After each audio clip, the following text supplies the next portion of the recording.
Hi మా అందరికీ, నా పేరు వచ్చేసి అజయ్. నేను ఇవాళ నుంచి కొత్తగా యూట్యూబ్ ఛానల్ క్రియేట్ చేస్తున్నా. This is my first video. నేనైతే 30 డేస్లో 1K సబ్స్క్రైబ్ అయితే కొట్టాలని గోల్ పెట్టుకున్నా.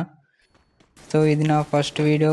ఇది ఎంతమంది అయితే సపోర్ట్ చేస్తారో చూస్తాను. ఇవాళ వచ్చేసరికి ఫస్ట్ వీడియోకి అది కూడా షార్ట్ వీడియోకి నా కలెక్షన్ వీడియో కూడా పెడతాను. ప్రతి ఒక్కరు వీడియో నచ్చితే అయితే లైక్ సబ్స్క్రైబ్ చేసుకోండి. అండ్ నాతో రావాలంటే ఖచ్చితంగా కామెంట్ చేయండి అండ్ నాకు చాలా క్యూరియాసిటీగా ఉంది ఎంతమంది సబ్స్క్రైబ్ చేసుకుంటారో నా ఫస్ట్ వీడియో. కానీ ఎంతమంది సబ్స్క్రైబ్ చేస్తారో అంత తొందర నాకు లైవ్ ఓపెన్ అవుతుంది. అయితే లైవ్లో కూడా పెడతాను. సో చూద్దామా నా ఫస్ట్ వీడియోకి ఎంత రీచ్ వస్తుందో దాన్ని బట్టి నేనైతే వీడియోస్ అయితే డైలీ ఉంటాయి. మీరు కూడా నాతో రావాలనుకుంటే, నాతో పాటు యూట్యూబ్ మెంబర్స్ అవ్వాలనుకుంటే ప్రతి ఒక్కరు నా వీడియో నచ్చినట్లయితే లైక్ సబ్స్క్రైబ్ చేసుకోండి.